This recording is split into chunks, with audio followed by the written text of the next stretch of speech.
लहर तारा तालाब एक पावन स्थान जहाँ कालांतर में संत कबीर साहब प्रकट हुए थे।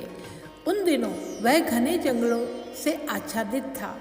उसी एकांत और रमणीय स्थान पर हरे भरे वृक्षों की छाया में पुष्पों की सुगंध और पक्षियों के मधुर स्वर के बीच संत शिरोमणि गुरु रविदास जी ध्यान मग्न बैठे थे। प्रकृति की उस शांत गोद में जैसे समय भी ठहर गया हो।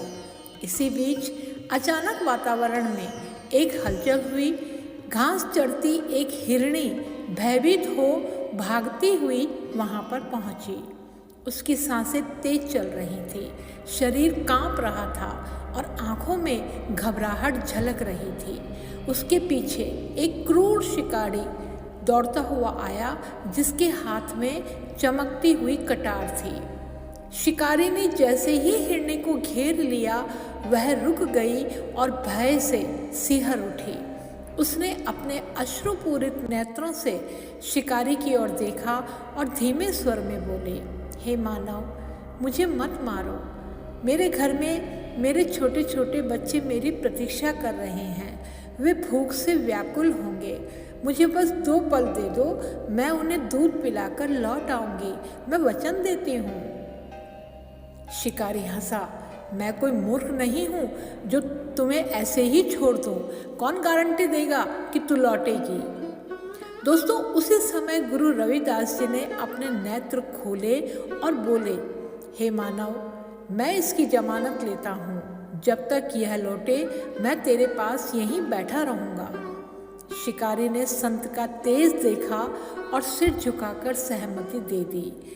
हिरणी तेजी से दौड़ी अपने बच्चों के पास पहुंची। बच्चों ने माँ को देखा तो दौड़कर उससे लिपट गए। जब वे दूध पी रहे थे तो उन्होंने माँ के चेहरे पर उदासी देखी और पूछा, माँ, क्या हुआ? क्या आपको कोई दुख है? हिरणी ने सारा वृत्तांत कह सुनाया। यह सुनते ही बच्चों ने बड़ी दृढ़ता से कहा, माँ, हम तुम्हारे साथ चलेंगे। पहले हम मरेंगे, फिर तुम्हारी बारी आएगी। हम तुम्हें अकेले नहीं जाने देंगे। हिरणी अपने बच्चों को साथ लेकर शिकारी और गुरुजी के पास पहुंची और शिकारी से बोली, मैं समय से पहले ही लौट आई हूँ, अब संत को जाने दीजिए। शिकारी की आंखों में अब भी क्रूरता थी। उसने जैसे ही हिरणी पर कटार से वार करना चाहा, उसका हाथ हवा में ही रुक गया। वह हाथ लकवाग्रस्त हो गया, जैसे किसी शक्ति ने उसे रोक दिया हो। उसका शरीर कांपने लगा और आंखों के सामने मृत्यु नाचने लगी। डर, पश्चाताप और ग्लानि से भरकर वह रविदास जी के चरणों में गिर पड़ा। मुझे क्षमा करें प्रभु, मुझे क्षमा करें। मैं अज्ञानी था।